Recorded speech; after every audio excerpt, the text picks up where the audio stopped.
primeiro momento, mais tarde ele está por aqui para nos fazer companhia, mas vamos dar início, Pedro, então, a nossa primeira entrevista desta manhã? Vamos.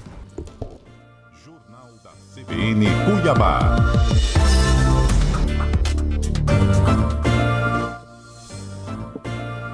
Você que está sintonizado conosco, tá? Lembrando que ontem, né, nós iniciamos aqui a nossa rodada de entrevistas com os candidatos à presidência da OAB Mato Grosso e hoje a gente recebe aqui o advogado Dr. Pedro Henrique Marques, candidato à presidência da OAB pela Chapa 4, Chapa Silva Freire. Bom dia, doutor, é um prazer recebê-lo aqui. Fica à vontade aí para dar um bom dia já para nossa audiência. Bom dia, Camila. Bom dia a todos os ouvintes, em especial às advogadas, aos advogados. Bom dia, Pedro. Estou muito feliz de estar aqui, poder colocar um pouquinho do que a Chapa 4 está apresentando como proposta e como ideias para a seleção da OAB. Bom dia, doutor. Seja bem-vindo. Que bom, é uma oportunidade, né, para que a gente possa conversar um pouco mais com cada um dos candidatos, levar a proposta de cada um deles, né, as propostas de cada um deles, principalmente a nossa audiência e os advogados que sempre nos fazem companhia por aqui. Doutor, eu queria que o senhor começasse, né, trazendo aí os pontos, né, a gente já acompanhou algumas entrevistas, acompanhando as redes sociais, toda a movimentação da campanha, mas aqui falando diretamente com o ouvinte CBN, os motivos que levam a essa disputa, e se me permite uma curiosidade também que o senhor falasse, né, em relação ao nome da chapa, né? Muda um pouco daquilo que a gente estava habituado. Fica à vontade para contar um pouquinho aí dessa ideia e por que concorrer à presidência da OAB. Primeiramente, fico feliz por vocês estarem acompanhando as nossas redes sociais. A gente tá de olho, a gente é tudo mexeriqueiro aqui, doutor. Isso realmente mostra que estamos no caminho certo. E com relação ao nome, eu explicando o porquê do nome, eu acho que já vai ficar explícito quais são os ideais da Chapa 4. A Chapa 4, ela resolveu homenagear Benedito Santana Silva Freire, que foi o último advogado criminalista a presidir a Ordem dos Advogados do Brasil Mato Grosso. Eu atuo na área criminal. E Silva Freire, ele enquanto presidente da OAB, foi um advogado que lutou pela sociedade, lutou pela cidadania e pela democracia, lutou pela advocacia. Um advogado comprometido com tudo que a OAB precisa fazer. E ele, antes mesmo, isso foi bastante interessante quando fizemos uma visita na Casa Silva Freire, antes mesmo da Constituição de 1988, ele já defendia o que em seguida ficou positivado na Carta Magna, na Constituição Federal. E nós temos em Silva Freire a inspiração para fazer um resgate histórico da OAB, fazer com que a OAB se torne novamente protagonista do debate social e político do Estado de Mato Grosso, e também fazer com que a OAB volte a proteger o advogado e a advogada e ser a representante, ser a voz da sociedade civil organizada. Então, por isso que nós resolvemos fazer diferente, e é isso mesmo, Camila, a gente quer fazer diferente e não estamos com aqueles nomes clichês que nós vemos aí sempre nas eleições da OAB. O nosso nome é forte e o nosso nome representa o espírito e a vontade de renovação, a vontade de resgate que o nosso grupo tem quando damos à nossa chapa o nome de Silva Freire. Pedro, fica à vontade, meu Exato, doutor Pedro. A minha pergunta vem justamente nesse sentido, quando o senhor menciona a questão, né, da Chapa 4 ser formada ali por jovens advogados que disputam pela primeira vez cargos eletivos. Aí nós temos, em contrapartida, o outro lado tem chapas com nomes muito experientes, grupos que inclusive já estiveram no poder da entidade. Isso, de certa forma, representa uma desvantagem à candidatura do senhor ou não? De forma alguma. Nós temos 4 chapas hoje à disposição da advocacia. 3 chapas, Pedro. Uma quer voltar para o poder e 2 querem ficar. A nossa quer entrar. Então, quando se trata de considerar isso de alguma forma que a gente estaria em pé de desigualdade ou qualquer coisa do tipo, eu não acredito nisso porque, na verdade, a nossa chapa tem a energia, a vontade e a qualidade necessária para dar à OAB a renovação que ela precisa. Então, me permita fazer um pouquinho do relato de como que eu cheguei até aqui. Fique à vontade. Eu fui presidente da Comissão da Jovem Advocacia. Eu, desde o primeiro dia que peguei a minha OAB, sempre me dediquei para a advocacia. Fui membro da Ativo, fui defensor da Ativo no Tribunal de Ética e Disciplina, fui membro do Tribunal de Defesa das Prerrogativas, fui diretor do Tribunal de Defesa das Prerrogativas, procurador-geral de Defesa das Prerrogativas, sempre estive dentro da OAB defendendo a advogada e o advogado, sempre me comprometi com a Jovem Advocacia, sempre me comprometi com a defesa das prerrogativas profissionais. Então, o nosso grupo ele tem um desejo, tem uma força que não é qualquer outro nome ou qualquer outra pessoa que já tenha ocupado as posições que vai nos assustar ou nos desmotivar. Muito pelo contrário, nós vamos mostrar que é possível que um grupo, e não só de jovens advogados, mas de advogados experientes que nunca estiveram nas posições de comando, que nunca tiveram a oportunidade de ocupar posições diretivas, que sentem nas cadeiras ali da OAB e façam as mudanças necessárias. Doutor, ainda trazendo alguns questionamentos aqui, aproveitando um pouco do que a gente falou também ontem, né, com um dos seus adversários, o doutor Pedro Paulo, ele entrou ali com um pedido de impugnação, né, em relação à candidatura do senhor. Aí ontem a gente até alegou, né, para ele, que o senhor citou ali essa suposta tentativa de vencer a eleição no tapetão, e ele disse assim, que um processo eleitoral tem regras, que essas regras precisam ser respeitadas e que a chapa do senhor não estaria respeitando essas regras, né? Como é que o senhor recebe esse pedido de impugnação e também essas alegações, né, de que o senhor estaria querendo entrar na disputa sem respeitar aquilo que prevê o regimento, enfim, as regras ali da OAB Mato Grosso? O candidato Pedro Paulo está com medo da chapa 4. O candidato Pedro Paulo pediu a impugnação do registro da chapa 4 sem nenhum motivo. Nós defendemos o debate democrático e a disputa nas urnas, voto a voto. Desde o primeiro momento eu sempre falei, vamos pro voto. E é muito estranho ele fazer uma impugnação contra a chapa 3 da Xênia e do Leonardo Pio da Silva Campos, ex-presidente da OAB, e depois retirar. Ninguém sabe por quê, né? E ele faz contra a nossa chapa uma impugnação não só dos candidatos e dos membros da chapa, mas um pedido de impugnação de registro. E depois que ele fez esse pedido de impugnação do nosso registro, começamos a receber uma enxurrada de manifestações bastante indignadas com o que ele fez, inclusive de apoiadores de outras chapas, e fomos ali tentar, né, entender qual que era o perfil da chapa dele, e a própria chapa dele está cheia de pessoas que não poderiam concorrer. Nós temos na chapa dele, por exemplo, pessoas que estão lotadas lá no gabinete do Cadinho em Várzea Grande, que o provimento que ele cita veda que seja candidato, mas ele esquece de fazer o papel de casa. Então ele é bom para apontar o dedo para os outros, mas ele é muito ruim para corrigir dentro de casa o que precisa ser corrigido. Então o nome disso é hipocrisia. Então, está com medo da chapa 4, nós vamos para a disputa, tenho fé, tenho confiança que a comissão eleitoral vai dar ali o acolhimento para a nossa defesa, que já foi encaminhada ontem, e não tenho nenhuma preocupação. Digo a todos que estão nos ouvindo, nós vamos para a disputa no voto.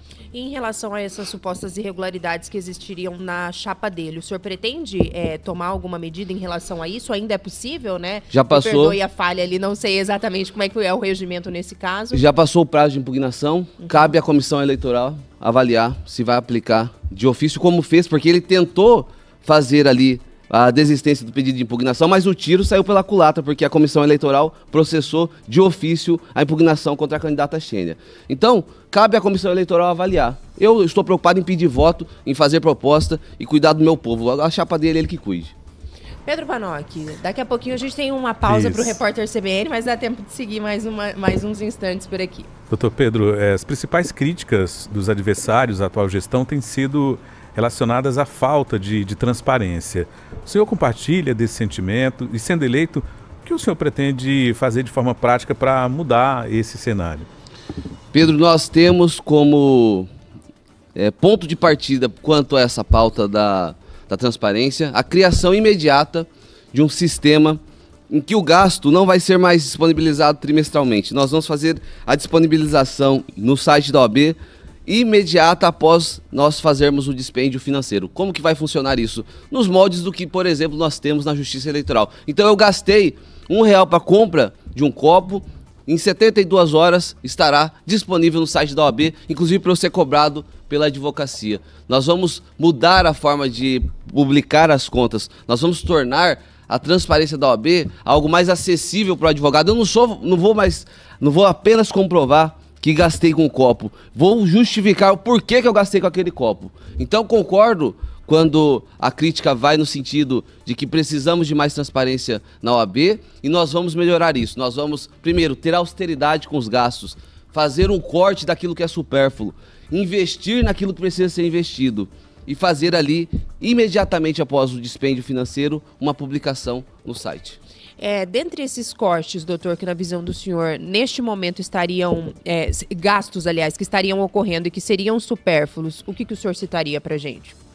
Voos com motivações que ainda não entendi, festas e outras coisas que não fazem parte da prioridade da gestão e que nós temos outras prioridades para cuidar e não essas que infelizmente hoje nós estamos assistindo. Muito bem, agora 8 horas e 29 minutos, Pedro Panoc. É chegado aquele momento de fazermos uma pausa por aqui. A gente faz aquele intervalo bem rápido, doutor, para acompanhar o repórter CBN. Agradecendo todo mundo que está conectado, participando aqui conosco. Daqui a pouquinho a gente traz algumas perguntas da nossa audiência. Já já a gente está de volta. CBN Cuiabá, amanhã de sexta-feira, finalmente, 1º de novembro, misericórdia, parecia que não ia chegar esse mês nunca, mas chegou, Pedro Panoc, chegou, e a gente está seguindo aqui com a nossa rodada de entrevistas com os candidatos à presidência da OAB Mato Grosso, hoje recebendo o doutor Pedro Henrique Marques, candidato pela chapa 4, chapa Silva Freire. Doutor, seguindo aqui um pouquinho, a gente está recebendo já também algumas perguntas aqui da nossa audiência, já já a gente vai reproduzir, mas eu queria voltar num ponto, o senhor ilustrou ali alguns tópicos que o levam, né, a disputar a eleição da ordem, e aí também acompanhando algumas declarações recentes do senhor, até alguns artigos que o senhor publicou, o senhor fala, por exemplo, que a atual gestão, ela é muito tímida e omissa em relação a alguns debates importantes para o nosso estado. Eu queria que o senhor pontuasse para a gente, talvez, alguma situação ou algumas situações em que, na visão do senhor, Mato Grosso passava por discussões importantes e a OAB se omitiu, não participou, e por que o senhor acredita que aconteceria, né, esse comportamento de certa omissão? Nós temos recentemente a questão do VLT, isso aí eu senti falta da OAB se posicionar, eu senti falta da OAB ser a protagonista, ser a voz da sociedade nessa questão. Casos de corrupção na saúde, cadê a OAB? Onde a OAB estava? E agora, o mais recente, que são os casos de corrupção no Tribunal de Justiça de Mato Grosso. Então, essa atuação tímida ou muitas vezes essa omissão da OAB, quem sente não é apenas a advocacia, mas a sociedade de uma forma geral. Tem até, Pedro, se me permite um questionamento aqui nesse sentido, é o Osiel que participa conosco. Ele diz assim: doutor Pedro, nos últimos tempos temos visto diversas operações da Polícia Federal envolvendo figuras do Judiciário de Mato Grosso, o que gerou repercussão e levantou questões sobre a integridade e transparência do sistema judicial em nosso estado. Como o senhor vê o papel da OAB em relação a essas ações e medidas que o senhor acredita que a instituição pode adotar para garantir a defesa da legalidade e da ética e, ao mesmo tempo, resguardar a independência e o bom funcionamento do judiciário mato-grossense? É o Osiel Greco que participa aqui conosco nesta manhã, aproveitando o gancho disso que o senhor trouxe. Primeiramente, obrigado pela pergunta, Osiel. A OAB, ela tem que estar presente em tudo. Ela não tem que aguardar convite. Então, quando a OAB ela está dentro de um sistema democrático, né, que ainda vigora no Brasil, e quando a OAB ela se furta de estar próximo, de estar presente, de participar dessas apurações, infelizmente a OAB não cumpre o seu papel, a sua missão. Então, o que eu vejo, o que deveria ser feito quando se trata de OAB, quando se trata dessa instituição tão importante para a sociedade? Não sei se os nossos ouvintes vão se lembrar da Grampolândia. A Grampolândia Pantaneira, a OAB teve uma atuação muito proeminente, uma atuação contundente, e naquele momento nós tivemos alguns conselheiros da OAB, tivemos alguns advogados, que inclusive são amigos meus que eu tenho muito respeito, que foram grampeados. Eu quero aquela OAB. A OAB, nesses casos, ela tem que fazer aquela mesma atuação, ela tem que fazer sustentação oral, tem que pedir habilitação no processo, ela tem que cobrar das autoridades, e quando ela cobra das autoridades, ela tem que repassar para a sociedade como está feito, porque muitas vezes está tudo embaixo do tapete. A OAB tem que chegar e levantar o tapete e mostrar para a sociedade. A OAB não tem que ter medo e nem compromisso com o Poder Judiciário, Poder Executivo, Legislativo. O compromisso é com a advocacia e com a sociedade.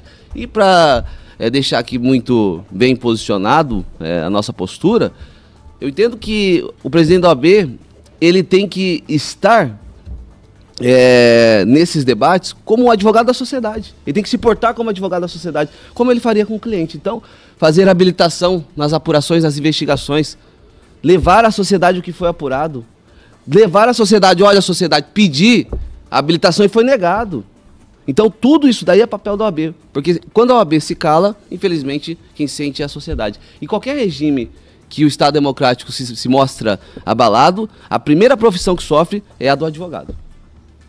Pedro, fica à vontade, 8h41, agradecer a todo mundo que está participando, se conectando conosco também pelo YouTube, aqui pelo WhatsApp. Pode seguir aí com os questionamentos. Doutor, ainda nesse campo das relações, o senhor lançou uma carta aberta aos candidatos à Prefeitura de Cuiabá, que estavam ali no segundo turno, e, consequentemente, aos prefeitos eleitos do nosso estado, com o intuito de fortalecer essa relação entre a advocacia, o poder público e a sociedade, né? Sendo eleito, como é que o senhor busca essa aproximação de forma ainda mais efetiva? Como entende que deve ser a relação entre o presidente da ordem e os gestores do nosso estado? Doutor? Nessa carta, Pedro, nós colocamos ali o compromisso da OAB como defensora da sociedade, compromisso de levar ao poder público ferramentas para prevenir a corrupção, ferramentas de combate ao racismo e à violência de gênero.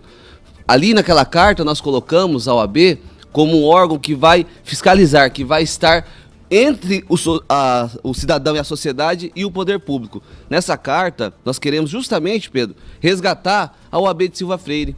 A OAB que era protagonista no debate social e político. Quando nós fazemos essa carta de intenção ou de intenções, nós queremos, na verdade, colocar: eu, OAB, estou aqui e estarei presente em todas as ações do poder público, mas sou independente. Não tenho vínculo com você, poder público, mas quero ser o representante do cidadão e da advocacia. Essa carta ela tem como premissa e como motivação justamente isso. É o primeiro ato antes da nossa eleição, demonstrando como que vai ser a nossa gestão. Vai ser essa gestão participativa, ativa, essa gestão que vai colocar o dedo na ferida, essa gestão que vai acompanhar, que vai inclusive orientar para que não ocorra a corrupção. Vai orientar. O que precisa? Precisa de curso de compliance, governança. A OAB não é possível que não tenha o quadro de juristas necessário para dar ao poder público cursos gratuitos para isso, então. Porque quando eu levo um curso de compliance e governança para a prefeitura, não é apenas aquela prefeitura que ganha, é a sociedade. Então, nessa carta, Pedro, a nossa intenção e o nosso intuito foi justamente isso: aproximar a sociedade do poder público e ser esse porta-voz e ser essa ponte entre cidadão e prefeituras. 8h43, o advogado Pedro Henrique Marques, candidato à presidência da OAB pela Chapa 4, Chapa Silva Freire, é o nosso convidado dessa manhã. Vou trazer mais algumas dúvidas aqui, alguns questionamentos da nossa audiência, doutor. O Matheus Henrique, ele está perguntando assim: bom dia, doutor. Vejo que as chapas do senhor e do Pedro Paulo têm alguns pontos de críticas semelhantes em relação à atual gestão. Não seria o caso de unir forças para um bem maior? Pergunta do Matheus Henrique. Matheus, obrigado pela pergunta. Estou aberto e a minha gestão é para a advocacia. Não sou oposição nem gestão, eu sou advocacia. O meu compromisso é fazer com que o OAB retome o seu papel protagonista e seu papel de defensora da advocacia. Não tem problema nenhum em unir, e no dia 1º de janeiro, quando nós estivermos tomando posse, eu quero abraçar o Pedro Paulo e convidar para ele participar da nossa gestão. Então, tenho sim vontade de unir e nós vamos juntos, todos, com o Gisela, com o Xene e com o Pedro Paulo, fazer uma advocacia melhor. Mas em nenhum momento, né, anterior ao registro das chapas, houve essa conversa, doutor, talvez de unir grupos, né, para tornar talvez mais forte um enfrentamento ali contra a atual presidente ou contra a Xênia, por exemplo? Camila, sua pergunta me dá a oportunidade para fazer aqui uma reflexão que é importante para a advocacia. A Chapa 4 ela nasce de uma insatisfação e uma falta de representatividade da advocacia com as 3 candidaturas postas ao ano. Então, quando a gente começou a conversar com os colegas, com os amigos, nas andanças aí pelos fóruns e presídios, delegacias e tudo mais que envolve o dia a dia da advocacia, nós começamos a perceber que existia essa insatisfação generalizada. E aí, quando eu fui analisar o porquê dessa insatisfação analisada, percebi que existia muito ponto de conexão ou muita similitude entre as 3 candidaturas que já estavam postas. Eu destaco aqui, por exemplo, o alto investimento financeiro. E fiquei refletindo, por que uma pessoa investe R$2 milhões para ser presidente da OAB se isso não tem retorno, se não tem salário? Qual que é o compromisso por trás desse investimento? É um compromisso para o quinto constitucional, porque na nossa chapa, a nossa gestão vai fazer voto direto para o quinto constitucional. Quem vai escolher o desembargador é a advocacia. Eu não vou ter interferência nenhuma. Quer ser desembargador? cumpre com os requisitos constitucionais, pode se candidatar. E se a advocacia te escolher, você está eleito. Então, isso chamou a atenção. Mas por que todo esse investimento? É por lobby? É por assédio? Qual é o intuito por trás dessas grandes montas que são despejadas nessas candidaturas? A nossa candidatura não tem jato, não tem voo, não tem avião. As nossas ideias estão voando, estão conectando com os advogados. Agora, nós não. Nós estamos chegando no advogado pela rede social, pelo telefone, andando, gastando sola de sapato e saliva. Então, por isso, Camila, que nós não tivemos ali o interesse de aderir a esse projeto, e sim construir um novo grupo. Doutor, o senhor é o mais jovem, né, como o Panoc destacou já pra gente no início, né, a disputar ali a presidência da ordem. Eu queria que o senhor falasse um pouco de propostas em relação à jovem advocacia também no nosso estado, o que o senhor pensa em fazer, passa por quais aspectos aí, né, as propostas do senhor. Eu sou o mais jovem, mas talvez o que tem mais serviço prestado, porque comecei de baixo na OAB, cheguei aonde pude sem ser candidato a nada. Então, tenho serviço prestado, embora tenha pouca idade. Mas com relação à jovem advocacia, eu tive a honra e a felicidade de ter sido membro da comissão da jovem advocacia, fui secretário adjunto, depois secretário-geral e, por fim, presidente dessa comissão, que tenho o maior apreço, o maior respeito e tenho compromisso, carrego comigo essa bandeira da defesa da jovem advocacia. E quero, na nossa gestão, colocar aqui e destacar 2 pontos que nós vamos imediatamente já aplicar. O primeiro ponto é a criação de um curso gratuito e vamos... 3 pontos, na verdade. Primeiro, jovem advogado na nossa gestão não vai pagar curso na ESA. É curso gratuito. E que curso que a gente vai colocar? Cursos que a faculdade deveria colocar e disponibilizar para o aluno. Curso de marketing jurídico, curso de empreendedorismo jurídico, curso de oratória, curso de sustentação oral, curso de atendimento ao cliente, curso de elaboração de contrato de honorários, precificação de honorários. Isso será disponibilizado gratuitamente ao advogado e advogada deste estado. Também vamos, e aqui precisamos afastar as ilações e por que não dizer mentiras que algumas candidaturas colocam quando falam que vão zerar a anuidade do jovem advogado. Jovem advogado, para quem não sabe, é de 0 a 5 anos de inscrição na OAB. Hoje, se eu tiro essa anuidade, eu causo um impacto na seccional, na receita da seccional, inclusive eu causo um impacto no repasse para subseções, na manutenção da própria seccional. Então é mentira, isso não vai acontecer. Mas é possível eu colocar, e isso nós vamos fazer, um escalonamento diverso. Hoje o escalonamento como funciona? 50, 40, 30, 20 e 10. Então de 0 a 5 anos, esse escalonamento ele acontece hoje. Nós vamos... Para aquele advogado até 3 anos, porque antes de 3 anos, ele não pode ser candidato a nada, né? Se ele não pode falar, se ele não tem poder, não tem caneta, não tem voz para mudar e lutar por ele, eu vou lutar por ele. Então, até 3 anos, 50% de desconto. Isso eu consigo fazer. Isso é viável e factível. 4 anos, nós vamos dar 40% de desconto. 5 anos, 30% de desconto, e aí vai pagar a anuidade integral com 6 anos. Isso é possível, isso é real. Nós não vamos zerar a anuidade, nós vamos melhorar as condições de pagamento. E, por fim, vamos zerar a cláusula de barreira para todos os cargos da seccional. Hoje, para ser membro do Tribunal de Defesa das Prerrogativas, ou relator do Tribunal de Ética e Disciplina, precisa ter 2 anos. Eu vou zerar. Se o sujeito com um dia de inscrição, ele já pode fazer uma sustentação oral no STF, por que ele não pode julgar um colega que cometeu uma infração ética? Por que ele não pode defender um colega que teve a sua prerrogativa violada? Vamos zerar as nossas cláusulas de barreira dentro da instituição. E no Conselho Federal nós vamos encaminhar propositura legislativa para zerar do Conselho e da diretoria e do Conselho Federal. Vai zerar. É advogado? Está habilitado ao voto? Então pode ser votado também. Então isso é o que a gente vai fazer para a jovem advocacia. Pedro Panoc, fica à vontade para seguir. Mas isso não geraria também uma questão de queda de fluxo ali em relação ao caixa da OAB, doutor? Pedro, você disse com relação à proposta da anuidade? Né? Exatamente. Não, porque eu vou tirar daquilo que está sendo gasto com o que a gente entende que é supérfluo. Então, por exemplo, o sujeito sai da faculdade, o advogado que acabou de pegar a inscrição na OAB, ele tem muitas vezes uma dívida no FIES, tem uma dificuldade de montar seu escritório e não consegue ter ali a possibilidade nem de pagar a OAB. Então ele sai, o que ele sente da OAB? Que a OAB é um órgão arrecadador e punitivo. É possível, Pedro, eu te garanto que é possível nós segurarmos esse desconto de 50% até o 3º ano. Isso não vai ter o impacto a partir do momento que eu tirar gastos com voos. Eu vou me comprometer a andar de carro pelo estado para poder fazer esse projeto de colocar o advogado em início de carreira 3 anos pagando 50%. Vamos tirar esses voos, essas festas e vamos colocar o advogado em primeiro lugar, principalmente o jovem advogado, que muitas vezes não tem ninguém para falar por ele. Eu vou falar por ele, eu vou brigar por ele, ele vai ser prioridade na nossa gestão. Dr. Pedro Henrique Marques, candidato à presidência pela OAB, aliás, candidato à presidência da OAB pela Chapa 4. Pedro Panoc, pode ficar à vontade para seguir. Estou ouvindo ainda aqui alguns áudios, algumas perguntas então, dos nossos ouvintes. Fica à vontade. Outra dúvida aqui, doutor Pedro, ainda falando especificamente da eleição da ordem, na última semana foi divulgada a relação de advogados aptos a votar, perto ali de 14.700. O presidente da Comissão Eleitoral, doutor Joaquim Spadoni, inclusive esteve aqui conosco e admitiu que esse é um número muito baixo diante da quantidade de advogados que temos no Estado.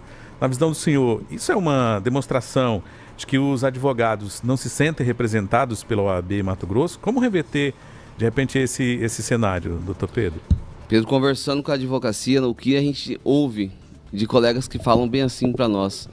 Eu não tinha candidato, eu não queria votar em ninguém nessa eleição. Eu não queria nem pagar a anuidade, mas vocês fizeram meus olhos brilhar e vocês tocaram meu coração e quero apoiar o projeto de vocês. Então, a advocacia perdeu a esperança, a advocacia perdeu a vontade de participar do debate democrático. E isso, infelizmente, reflete nessa alta inadimplência e nessa falta de participação da advocacia nesse debate eleitoral, nesse processo eleitoral da OAB. Ainda falando um pouco mais, doutor, em relação às propostas, né, a gente sabe das dimensões territoriais aqui do nosso estado. Sendo eleito, como é que o senhor pretende, por exemplo, apoiar advogados que estão ali em municípios menores, no interior do estado, que talvez as oportunidades ali no mercado de trabalho são mais restritas, até percorrendo agora em meio à campanha eleitoral, né? Quais são as principais queixas, demandas que o senhor tem ouvido aí, principalmente dos municípios menores, e o que pretende fazer se eleito for? Os municípios menores, Camila, que estão fora das sedes das subseções, acabam sofrendo muito. E estamos ouvindo relatos de falta de representatividade, falta ali de acolhimento e falta de um olhar que leve àquela advocacia local, àqueles advogados, o que eles precisam. Eu entendo que é necessário que a OAB pare de ficar focando apenas aqui na capital, na seccional, e tente levar a esse advogado lá de Vila Rica, por exemplo, cursos online. Por que a gente não coloca, não estabelece esses cursos online gratuitos? Por que eu tenho que fazer curso apenas presencial? E quando eu fizer o presencial, por que eu não invisto então numa estrutura para ter uma transmissão simultânea para o interior? Por que quando eu estou diante de uma necessidade de estruturação lá no interior, na cidade que não compreende ali a sede da subseção, eu não dou atenção? Eu vou aqui destacar, eu fui para a Barra do Bugres, ali a advocacia de Barra do Bugres está muito, assim, carente de uma posição da seccional para dar ali estrutura. Eu quero, quando começar a nossa gestão, levar a esses municípios que não estão principalmente ali dentro da sede das subseções, uma estruturação que possa, por exemplo, ter uma sala da OAB na delegacia, que possa ter uma sala da OAB dentro dos presídios, que a OAB possa estar presente e na minha gestão o presidente da OAB estará não só na sede das subseções, nós vamos rodar os municípios, nós vamos conversar com a advocacia para que possamos ali, na nossa gestão, resolver os problemas pontuais. O nosso estado é muito grande, é muito rico e é continental. A realidade de Feliz Natal não é igual à realidade de Ouro Branco, a realidade lá de Aripuanã não é igual à realidade de Nova Chavantina. Então, é preciso ter esse contato com a advocacia do interior para que nós possamos fazer uma gestão participativa, integrativa e que traga o interior para a capital e leve a capital para o interior. Eu não quero sectarismo, eu não quero dividir capital e interior. Eu quero uma advocacia unida e é isso que eu vou fazer. Quando fui presidente da Comissão da Jovem Advocacia, rodei esse estado levando a advocacia do interior tudo que eu era demandado. E assim farei como presidente da OAB. Tem uma pergunta de ouvinte, Pedro. É Pedro Paulo, não é o adversário do doutor, mas é o nosso ouvinte aqui que está conosco toda manhã, também trazendo um tema polêmico aqui para a gente debater e ele quer ouvir aqui as palavras do doutor. Vamos soltar o áudio para que o doutor possa acompanhar conosco. Bom dia, CBN Cuiabá, bom dia, Xará, bom dia, Camila, bom dia, candidato aí, está concorrendo à OAB, né? Candidato, a OAB Nacional percebe-se uma certa inércia em relação ao posicionamento que o STF tem tomado, e aí tirando toda uma ordem jurídica que teria que seguir nos processos, e aí em decorrência disso as OABs regionais também ficam nessa inércia e demanda que não estamos seguindo os ritos que são obrigatórios seguir. Ou seja, perdemos a confiança no nosso poder jurídico e a OAB está junto disso aí. Tá aí, doutor, um comentário, na verdade, né, do nosso ouvinte. Ele queria ouvir um pouquinho da opinião do senhor em relação a isso. Pedro Paulo, Pedro Paulo, nós estamos sofrendo isso realmente. Essa manifestação sua é algo que tem sido muito recorrente. E aqui eu faço apenas algumas reflexões e comentários. Na seccional eu não posso falar em nome da OAB Nacional. Eu sou candidato a seccional. Mas eu tenho na minha chapa conselheiros federais. Os nossos conselheiros federais serão a voz da sociedade mato-grossense e da advocacia mato-grossense e não ficarão calados diante de desmandos ou mesmo desvirtuamento que ocorra da Constituição Federal por parte de qualquer órgão ou tribunal. Então, se o tribunal, que seja o STF, comete alguma aberração jurídica ou comete ali algum tipo de infringência daquilo que se entende como norma constitucional, eu posso fazer um compromisso com o Pedro Paulo e com a advocacia. Os nossos conselheiros federais da nossa chapa, principalmente por sermos independentes, farão ali as devidas intervenções e provocações para que a OAB Federal não se curve e não fique no marasmo que infelizmente nós estamos acompanhando. E digo aqui também que isso não é só na OAB Federal. Se eu for analisar a situação no âmbito estadual, aqui também acontece muita coisa que a OAB não faz nenhum tipo de enfrentamento com a Corte Estadual. Pedro, 8h58, acho que dá tempo de você trazer mais uma pergunta e já vou falar para o doutor que a gente vai em breve fazer uma pausa, mas a gente fica aqui ainda mais uns minutinhos para a nossa reta final. Exato. Doutor Pedro, a gente tem acompanhado, de certa forma, crimes estarrecedores praticados contra advogados, mais precisamente esses dois que aconteceram aqui em Cuiabá, tomou aí uma proporção, não poderia ser diferente, mas a gente sabe que acontece também, né, em outros municípios, mas a gente tem nesse momento de maior destaque esses dois aqui envolvidos, advogados aqui da capital. No seu plano de governo, o que tem do ponto de vista de acompanhamento quando um advogado se sentir, de certa forma, acuado, quando receber a OAB, de repente, algum reclame por parte do advogado, que procedimento o senhor acha que a OAB precisa fazer, especialmente no seu governo, que o senhor sendo eleito, que atitudes serão tomadas em relação a esse tipo de situação para evitar crimes, conforme o que a gente vem acompanhando aqui, especialmente em Cuiabá?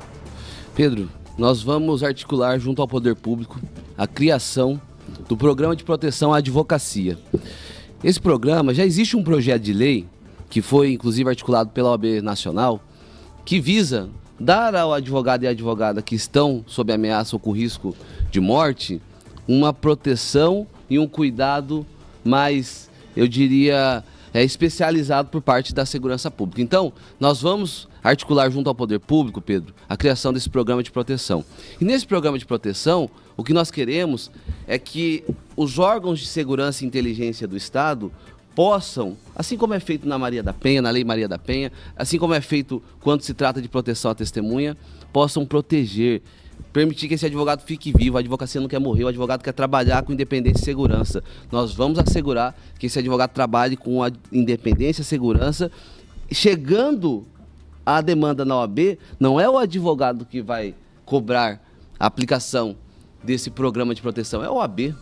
A OAB, ela será vigilante para permitir que esse advogado continue vivo. Nós não queremos fazer nota lamentando a morte do advogado. Nós vamos permitir que esse advogado fique vivo, defendendo o seu constituinte com independência, com dignidade e com segurança. Então, esse é o principal projeto que nós temos, Pedro, para essa questão que você sinaliza. 9h em ponto, a gente vai precisar fazer a nossa tradicional pausa, a nossa pausa obrigatória, mas aí a gente volta para a reta final aqui do nosso bate-papo, é bem rápido. Jornal da CBN. Volta já aqui na CBN Cuiabá, amanhã de sexta-feira. Daqui a pouquinho tem o nosso quadro CBN Casa e Construção. Mas antes disso, a gente tá aqui na nossa reta final do nosso bate-papo. Mandar um abraço aqui pro Nilson, que tá acompanhando, dizendo que é importante também participar e acompanhar debate na OAB. O Jamison de Nossa Senhora do Socorro, Sergipe, também tá aqui conosco. Oséias Nascimento passou para dizer que também tá na nossa transmissão. Novembrou, ele mandou aqui, tá acompanhando. Jander Camilo também tá dizendo aqui importante esses esclarecimentos e a oportunidade que a CBN Cuiabá dá para os candidatos se manifestarem. E a gente segue aqui para a reta final do nosso bate-papo desta manhã, agradecendo também a todos que nos acompanham, seja pelo YouTube, pelo Facebook, pelo WhatsApp. A gente recebeu aqui o Dr. Pedro Henrique Marques, que é candidato à presidência da OAB Mato Grosso pela chapa 4, chapa Silva Freire. Doutor, nessa reta final aqui, eu queria que o senhor ficasse à vontade. Se tem algum ponto que nós não abordamos, o senhor gostaria de destacar, alguma proposta que a gente deixou passar batido, e também para agradecer, né, a companhia do senhor aqui, e que o senhor fique à vontade aí para as considerações finais, agradecer a Adriana, que está aqui conosco, e eu não sei o nome dela, Adriana, me ajuda. Duda também está por aqui conosco. Obrigada a toda a equipe do doutor. Camila, quero agradecer muito a CBN por esse espaço. Estamos construindo aí uma candidatura muito limpa, muito propositiva, e temos um compromisso de fazer a diferença e nós vamos surpreender. Quero agradecer ao Pedro pelas perguntas e todos os ouvintes que participaram, em especial as advogadas e os advogados. E agora, direcionando para a advocacia mato-grossense, quero pedir o voto para a chapa 4. Quero que a chapa 4 tenha a oportunidade de ser conhecida, nos acompanhe nas nossas redes sociais. Nós temos esse compromisso de resgatar a OAB e levar a advocacia e a sociedade para dentro da nossa instituição. Quero aqui destacar, de forma muito rápida, os nossos projetos e aquilo que mais tem de significativo, eu acredito, e de diferencial na nossa candidatura. Nossa candidatura, nós temos a única chapa com 3 mulheres na diretoria. A única chapa com uma mulher candidata a presidente da Caixa de Assistência dos Advogados. É a única chapa que tem 2 mulheres na titularidade do Conselho Federal. É uma chapa inclusiva, é uma chapa que olha para a mulher advogada quando coloca em suas posições a mulher em posição ou em destaque, né? É uma chapa que olha para a jovem advocacia, porque na nossa chapa, quem vai pensar e fazer a política para os jovens advogados são jovens advogados. É a chapa com o maior número de jovens advogados. Nós temos na nossa chapa pessoas de 3 a 5 anos compondo o nosso conselho. É uma chapa que realmente está comprometida com a advocacia e com a jovem advocacia. Na nossa chapa, o perfil dos nossos membros é daquele advogado que distribui ação, é do advogado que vive da advocacia, não é um advogado empresário, mas o advogado que vive da advocacia, é o advogado que não tem R$1 milhão para colocar numa chapa da OAB, mas tem vontade de trabalhar. A nossa chapa é composta por advogados que querem fazer a diferença e sentem as dores da advocacia. Então, nós temos condições de levar ao advogado e advogada desse Estado as melhorias que precisam, fazer as alterações e mudanças que são urgentes e, mais do que isso, tornar a advocacia novamente respeitada. Levar esse orgulho do advogado e da advogada ao responder quando perguntado sobre sua profissão. Eu quero que, na nossa gestão, a advogada e o advogado desse Estado encham a boca e respondam com bastante alegria: eu sou advogado, eu sou advogada, e nós vamos fazer isso. Nós vamos fazer com que a advocacia tenha o resgate da sua importância e do seu protagonismo. Eu agradeço aqui a oportunidade, estou sempre à disposição para me falar desse importante canal. Nós que agradecemos, doutor. Obrigada pela companhia mais uma vez. Agora a gente faz uma breve pausa.